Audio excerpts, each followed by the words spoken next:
वेदी पर विराजमान बहुत ही अहर्निश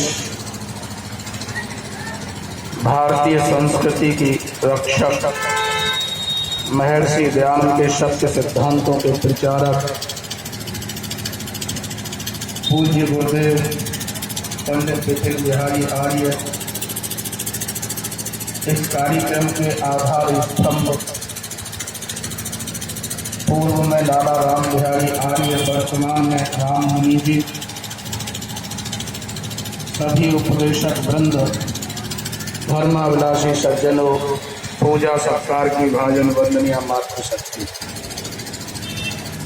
मेरे से पूर्व बहुत सुंदर उपदेशामृत के माध्यम से हृदयग्राही पावन चर्चा, सुधारात्मक विचारों को आप सुन रहे थे। वास्तव में महर्षि पतंजलि ने योग दर्शन में एक सूत्र दिया है, एयम दुखम अनागतम, जो दुख अभी नहीं आए हैं, आगे आने वाले हैं, उन दुखों पर भी हम चर्चा, जो जाति समाज राष्ट्र नहीं कर पाता है, वो दुख फिर बहुत बड़े तूफान की तरह आते हैं और वो कुछ भी बिगाड़ कर सकते हैं, कितना भी बड़ा महादुख बन सकता है। इसलिए शास्त्रकारों, ऋषियों, महर्षियों ने ये विचार करने के लिए कि हम पर जो आगे दुख आएंगे या आने वाले हैं, उन पर हम पहले से सावधान हों और दुखों को कम करें या समाप्त करें, ऐसी ऋषियों की प्रणाली है ये वैदिक संस्कृति। बंधुओं, निश्चित रूप से आदरणीय गुरुदेव पंडित विपिन बिहारी जी आर्य बहुत सुंदर तुलनात्मक अध्ययन के माध्यम से कि हम क्या थे, लेकिन हमारे लोगों के दिमाग में ये नहीं बैठ पा रहा है कि हमारे ऋषि और महर्षि क्या आज की जो आधुनिक साइंस है उससे क्या ऊपर थे। निश्चित रूप से उन्होंने बहुत अच्छी चर्चा हम सब के बीच में की है।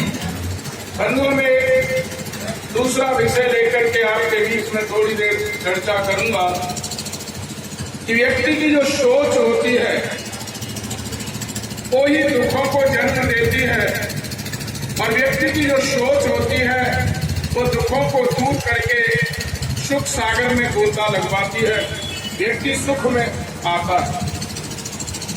एक विचारक ने लिखा था कि व्यक्ति की छोटी सोच,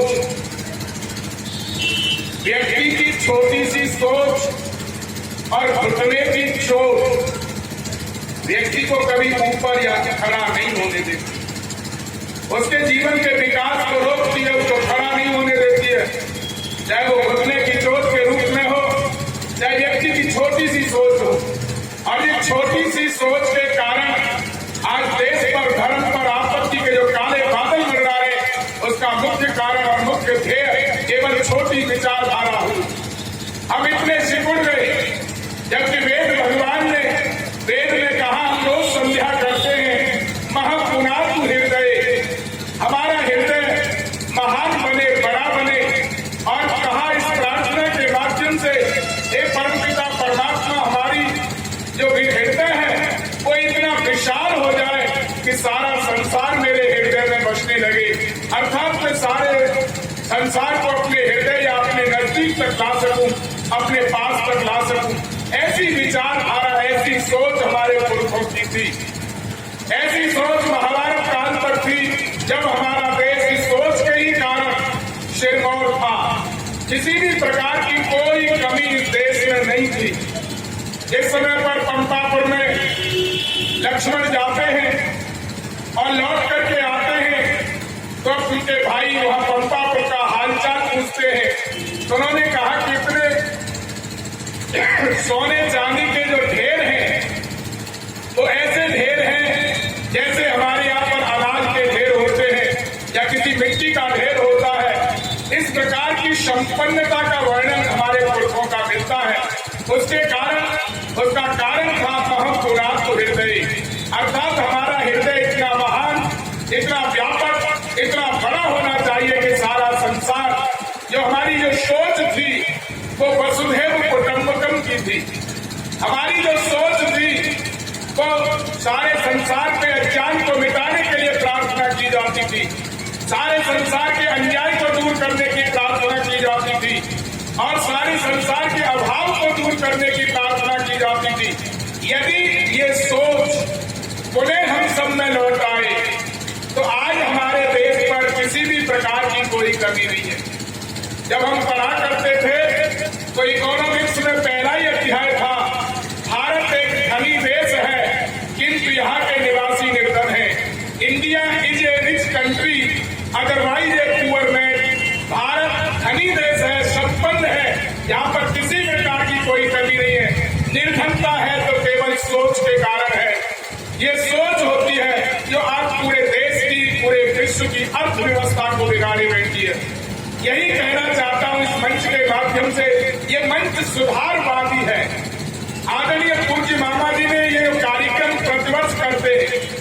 ये कोई मामूली खेल नहीं है करना, हर व्यक्ति के बस की भी नहीं है, लेकिन इनका उद्देश्य ध्येय ये है कि बस्ती के लोग अपनी सोच से ऊपर उठ करके अपना, अपने परिवार और समाज और राष्ट्र का और समूचे विश्व का कल्याण कर सके और आनंद पूर्वक रह सके। ये निश्चित रूप से ये सोच, इनकी ऐसी सोच, इसके लिए मैं नमन करता हूँ कि प्रयास करते रहते हैं। सफलता कितनी भी मिले क्या होगा, लेकिन इनका प्रयास है। मैं प्रयास के लिए बारंबार नमन करता हूँ कि वो पूरे यही परोपकार है, यही अच्छी भावना है। एक व्यक्ति ने कहा कि अन्नदान सबसे बड़ा दान है। हमसे पूछा सबसे बड़ा दान अन्नदान है। हमने कहा कि अन्नदान सबसे बड़ा दान हो सकता है, लेकिन सबसे बड़ा दान नहीं हो सकता। बोले हमें कोई तर्क दीजिए। हमने कहा कि अन्न के बिना आप कितने समय तक जीवित रह सकते हैं, अन्न न मिले। बोले कि 15-20 दिन तक बिना अन्न के हम जीवित रह सकते हैं। मैंने कहा कि पानी के बिना आप कितने दिन तक जीवित रह सकते हैं, पानी नहीं मिले। बोले कि पानी के बिना 24, 25, 30, 40 घंटे तक जीवित रह सकते हैं। यदि पानी नहीं मिले 2 दिन रह सकते, 3 दिन रह सकते। मैंने कहा कि वायु के बिना आप कितने समय जीवित रह सकते हैं, ऑक्सीजन के बिना। कोरोना काल में पता चल गया ऑक्सीजन के भाव का, कि भाव के सिलेंडर मिल नहीं रहे थे, किसी भी कोई मूल्य नहीं था। लेकिन जो अन्न का दान कर रहा है, अन्न का भंडारा करवा रहा है, उससे बड़ा पानी का भंडारा कराने वाला हुआ कि नहीं हुआ। और उससे बड़ा पानी के भंडारे, यदि वायु के बिना हम 10 सेकंड भी नहीं रह सकते हैं, 30 सेकंड भी नहीं रह सकते। आपने कहा था कि वायु के बिना हम 1 मिनट तक जीवित नहीं रह सकते। यदि अन्न के दान से, अन्न के भंडारे से बड़ा पानी का भंडारा हुआ, जो शुद्ध जल की व्यवस्था करते हैं या शुद्ध जल को करते हैं, और पानी के भंडारे से बड़ा वायु का, ऑक्सीजन का भंडारा हुआ, ये निश्चित रूप से जो पूज्य मामा जी हैं, ये वायु का भंडारा कराते हैं। यज्ञ करके, यज्ञ से ऑक्सीजन बनती है, शुद्ध वायु होती है और ऑक्सीजन से हमारे प्राण बचते हैं। तो वायु का जो भंडारा है, ऑक्सीजन का जो भंडारा है, उसको लोग छोड़ चुके। जबकि ये परंपरा जो आज ये इस बस्ती में करते हैं, ये महाभारत से पहले सब लोग करते थे। यही सोच हमारी धीरे धीरे प्रतिदिन गिरती चली जा रही है। बंधुओं, निश्चित रूप से सोच के ही कारण मैं वैसे हजारों लोगों को जानता हूं पूरे देश में, जो पाकिस्तान से लौट करके यहाँ आए। उनके पास किसी के बच्चे रह गए, किसी की पत्नी रह गई, किसी का कुछ रह गया, रुपया पैसा संपदा तो कुछ थी नहीं। जिनके घर में कोठी कार होती थी, बैंक बैलेंस होते थे, नौकर चाकर होते थे, कल कारखाने होते थे, सारी सुविधाएं उनके घर होती थी। लेकिन 14 अगस्त की 1947 की अर्धरात्रि को जब देश के 2 टुकड़े भारत और पाकिस्तान के रूप में हुए, हजारों लोगों, अभी 500-600 लोगों से तो इसी वर्ष मेरा परिचय हुआ है जो पाकिस्तान से खाली हाथ आए। लेकिन उनकी सोच बड़ी थी, उनकी व्यापक सोच थी। आज भी आप गुरुद्वारे के अंदर चले जाए, बड़े बड़े IAS अफसर हवा करते हुए मिलेंगे, बड़े बड़े अधिकारी आपको भोजन परोसते मिलेंगे, बड़े बड़े अधिकारी परोपकार की भावना होगी। हाथ पकड़ पकड़ के सड़क से गुरुद्वारे के कुछ लोग कर्मचारी अंदर तक लाते, भोजन कराते, फ्री लंगर चलता है। उनकी सोच ने ऐसा कर दिया उनके लिए। 1947 से लेकर के 75 साल पूरे हो गए, कोई भी आपको कोई भी शिक्षक, कोई भी भिखारी नहीं मिलेगा, भीख मांगता हुआ नहीं मिलेगा, किसी से कुछ मांगता हुआ नहीं मिलेगा। और इनके कारोबार देखिए कहां से कहां तक पहुंच गए, टॉप दी मोस्ट पर पहुंचे हुए। प्रथम पंक्ति में कोई खड़ा है तो वो लोग खड़े हैं। क्या था उनके पास? उन्हें खुले आसमान के नीचे आना पड़ा था, जमीन का बिछौना उनको बनाना पड़ा था, लेकिन हम देना नहीं सीखे। उन्होंने देना सीखा है, सोच है हम कुछ भी देना सीखे। जब तक कुएं से लोग पानी भरते थे, कुआं पानी देता रहता था, हजारों लोग पानी ले जाते थे, लेकिन कुएं में कभी भी पानी खत्म नहीं होता था। देते देते देते देते इतना देता था कुआं, लोग ले जाते, फिर उतना ही रहता, फिर ले जाते, उतना ही रहता, कभी कम नहीं होता। और जो कुआं आप पानी नहीं दे रहे वो सूख गए। अर्थात ये भी सोच का ही परिणाम है कि हमारी ये सोच बिगड़ती चली जा रही है कि हम देना नहीं सीख रहे, कुछ नहीं दे सकते। तो यक्षनिष्ठ संवाद में कहा है कि सबसे बड़ा दान है सम्मान दान। हम सम्मान एक दूसरे को दें, अपने पड़ोसी को सम्मान दें, अपने गांव के लोगों को दें, राजा को दें, न्यायाधीश को दें, विद्वान को दें, सामाजिक कार्य करने वाले लोगों को। कुछ नहीं कर सकते, जो कर रहे हैं उनका भी हम सम्मान करते हैं, वाह करते हैं, शाबाशी करते हैं, तो उसका मनोबल बढ़ता है, उसके साथ हाथ बटाते, उसके कार्यों में सहयोग करते, तब भी ये आपका सोच एक बड़ी सोच होगी और आपको एक महानता की ओर ले जाएगी। मैं नहीं समझ पा रहा हूं कि कितने समय तक ये कार्यक्रम चलना है, तो मैं यहीं पर आप सबसे प्रार्थना करना चाहता हूं, निवेदन करना चाहता हूं, गुजारिश करना चाहता हूं आपके से, ये प्रार्थना ये करना चाहता हूं कि ये आर्य समाज का जो मंच है, ये केवल और केवल आपको देना चाहता है, आपको केवल और केवल देना चाहता है, लेकिन संसार के लोग नहीं समझ पाए। ऐसे मानिए जैसे एक कथानक हमारे उपदेशक वृंद सुनाया करते हैं कि एक भगत जी थे और उनको 3 साधुओं को प्रतिदिन भोजन कराने के पश्चात ही वो भोजन किया करते थे। कुछ ऐसी बात आई, घटना घटी कि उनको साधु नहीं मिले और 3 दिन तक वो भूखे रहे। जब वो 3 दिन तक भूखे रहे, शरीर कमजोर होता गया। उनकी पत्नी ने विचार किया, इस प्रकार से साधु का पूरा प्रयास किया मैंने कल, लेकिन हमें कोई साधु नहीं मिला जिनको भोजन कराने के पश्चात में भोजन कर सके। पत्नी ने विचार दिया कि नहीं मिल रहे, तो ये दीपावली के आसपास जो खिलौने बनते खान के, चीनी के, ऐसे 3 साधु बनवा लाइए और इनको भोग लगाने के पश्चात आप लोग भोजन कर लीजिए।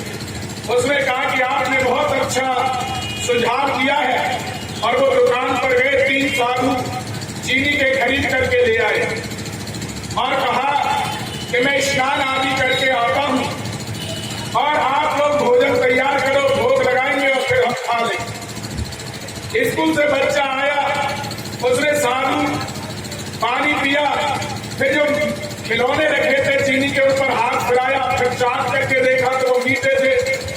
अपनी माँ के पास गया, माँ ये क्या है? बेटा ये साधु है। साधु है? बोले हाँ ये साधु है। इतनी देर में माता पिता माँ बेटे का वार्तालाप भी चल रहा था कि वो स्नान करने भगत जी गए तो उनको 3 साधु घूमते हुए मिले।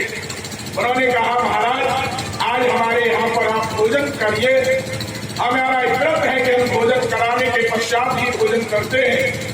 साधुओं को भूख भी थी और उन्होंने कहा कि हमें भोजन करा दीजिए।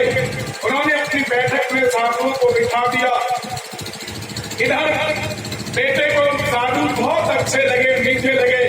माँ के पास जाकर के कहता है, माँ, बोले हाँ मैं साधु खाऊंगा, मैं साधु खाऊंगा, साधु खाऊंगा।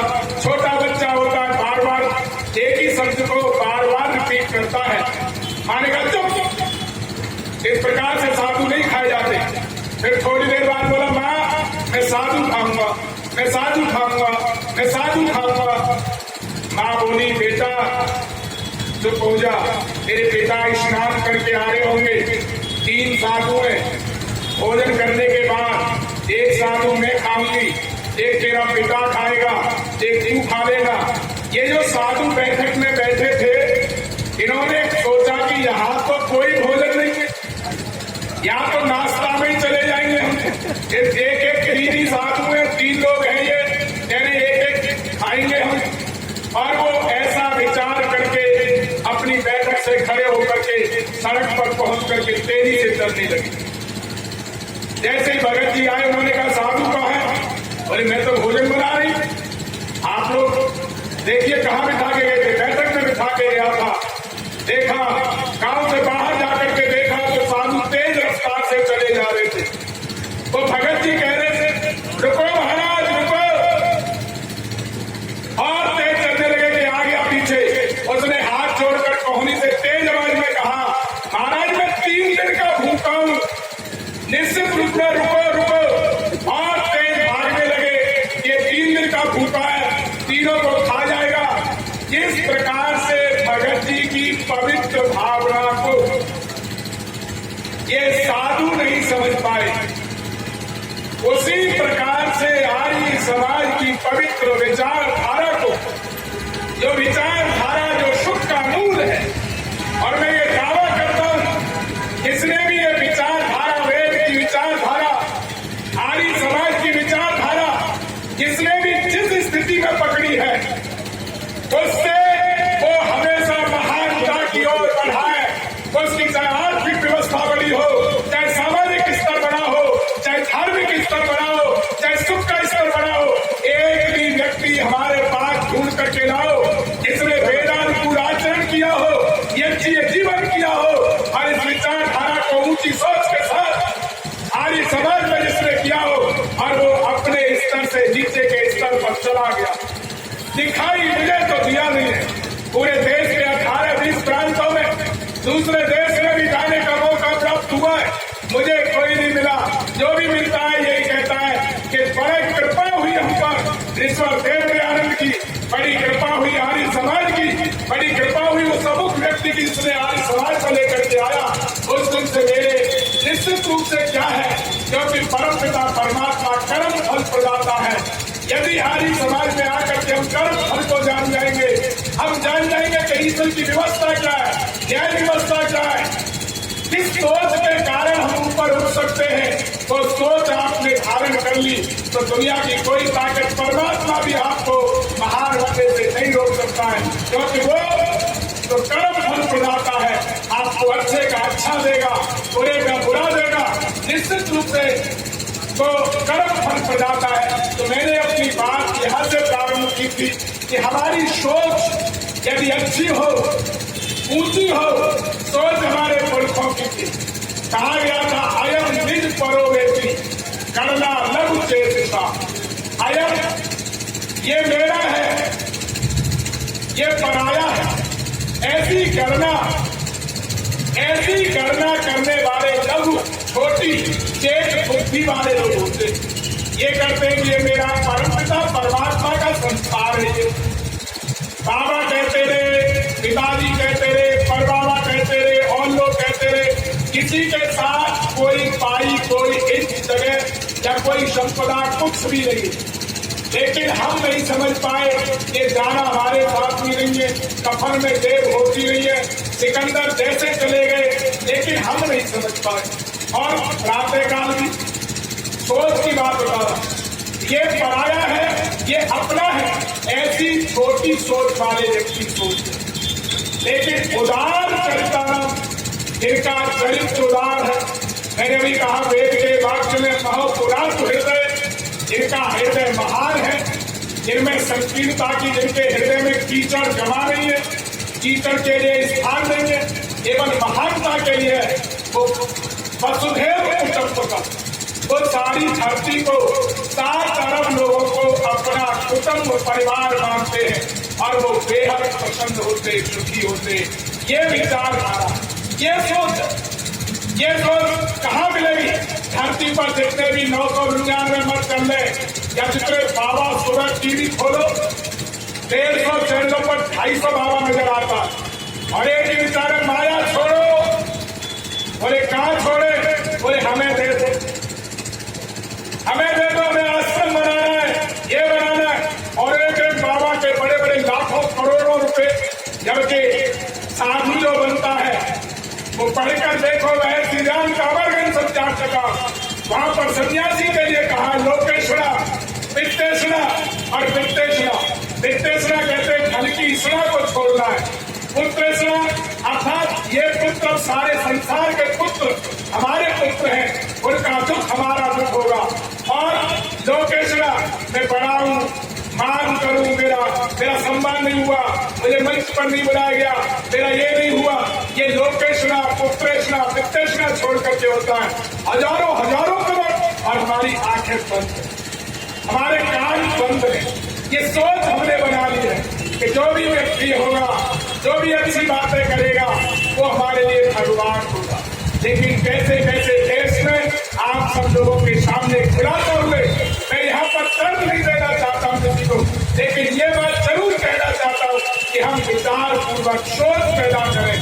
सोच होगी हमारी तो हम विचार करेंगे, नहीं तो फिर तो कोई कहेगा महाराज जी हमारा ट्रांसफर नहीं हो रहा है, आपने नाश्ते में क्या लिया? बोले हमने पकौड़े लिए। पकौड़े किससे? हरी चटनी से या लाल चटनी से?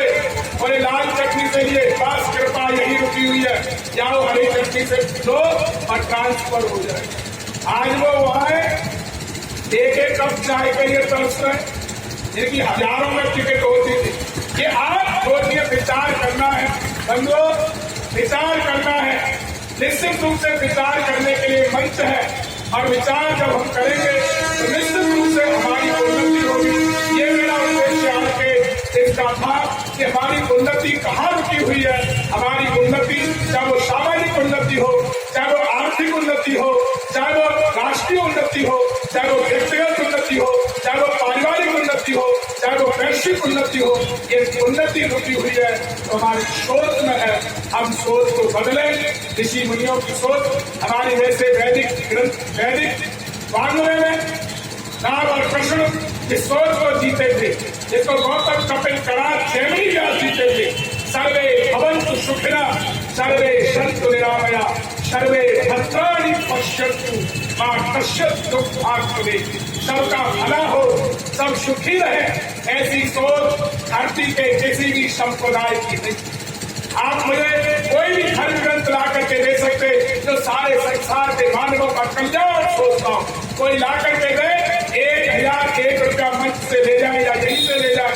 यदि किसी भी ग्रंथ, धर्म ग्रंथ में, किसी भी सांप्रदायिक ग्रंथ में ये हो कि सारे संसार के लोग सुखी, किसी भी धर्म ग्रंथ में नहीं है। एकमात्र ऐसा वेद का, परंतु का परमात्मा की कल्याणवादी है, और उनके सहायक ग्रंथों में, उनके श्लोकों में, उनके धर्म ग्रंथों में और वेद को जिन्होंने, उपनिषदों ने, शास्त्रों ने जिन्होंने सरल करके समझाने का प्रयास किया, उनके अलावा, रामायण महाभारत के अलावा धरती पर कोई भी ऐसा मजहब, मत संप्रदाय नहीं है जो इस प्रकार की सोच सारे संसार को करता हो। अपने अपने लोगों के लिए कहते हैं मेरा ये सुखी हो। ईसाई कहते हैं ईसाई बनो, मुस्लिम कहते हैं मुस्लिम बने, और दूसरे को मार काट डालो। ये जो नफरत की आग पैदा की है, ये केवल और केवल वैदिक सोच न होने के कारण है। यदि वैदिक सोच हो गई और वैदिक लोग हुंकार मार करके खड़े हो गए एक बार अपनी सोच के साथ, तो जो भी आपत्ति के पाने वालों सारे संसार पर बढ़ रहा है वो ऐसे चले जाएंगे जैसे सूर्य के निकलने पर ओश नष्ट हो जाती है। इन शब्दों के साथ आपने बड़ी तन्मयता से मेरी बातों को ध्यान दिया। मैं आप सबसे प्रार्थना करता हूँ, सोच पैदा करो, अच्छी सोच पैदा करो। अच्छी सोच अच्छे विचारों से आती है, और अच्छे विचार ग्रंथों से या इस प्रकार के कार्यक्रम और सत्संगों से आते हैं, इनमें हम सब लोग अपने बच्चों को लेकर के आए, नहीं तो वो हाल बहुत बुरे होते चले जा रहे। बहुत बुरी आपका अखबारों के माध्यम से, सामाजिक मीडिया के माध्यम, सोशल मीडिया के माध्यम से, फेसबुक के माध्यम से, व्हाट्सएप के माध्यम से रोजाना कहानी सुनने, माता पिता कहीं पर है, बच्चे कहीं पर है, और उन्होंने केवल सोच न पैदा करने के कारण, और ऐसे ऐसे बच्चे भी हैं जिनकी सोच आज समाज में बदली, जिन्होंने अपने माता पिता के जरा से दुख के ऊपर अपनी नौकरी छोड़ करके माता पिता की सेवा में आ गए हैं। ये भी एक सोच है, और ये भी एक सोच है कि अपने माता पिता को बीमार छोड़ करके और विदेशों में चले गए हैं, और उनके मरने तक नहीं आए, केवल संपत्ति तक लेने आए। ये सोच का ही परिणाम है। यदि आप चाहते हैं कि हम सुखी रहें, हमारी संतति सुखी रहे, तो इस प्रकार का हमें सुनना तो पड़ेगा। पहले सुनना पड़ेगा, फिर विचार करना पड़ेगा, और फिर आचरण करना पड़ेगा। दुनिया की कोई ताकत आपको महान बनने से, सुखी रहने से कोई नहीं रोक सकती है। इति ओम सत्। आचार्य श्री पंकज जी महाराज आपको अभी उपदेश कर रहे थे। सब्सक्राइब करें, लाइक करें, बेल आइकन अपने आचार्य पंकज आर्य जी से बड़े सुंदर विचार सुन रहे थे। निश्चित रूप से ये विचारों का ही झमेला है। पंकज जी कहा करते कई सभाओं में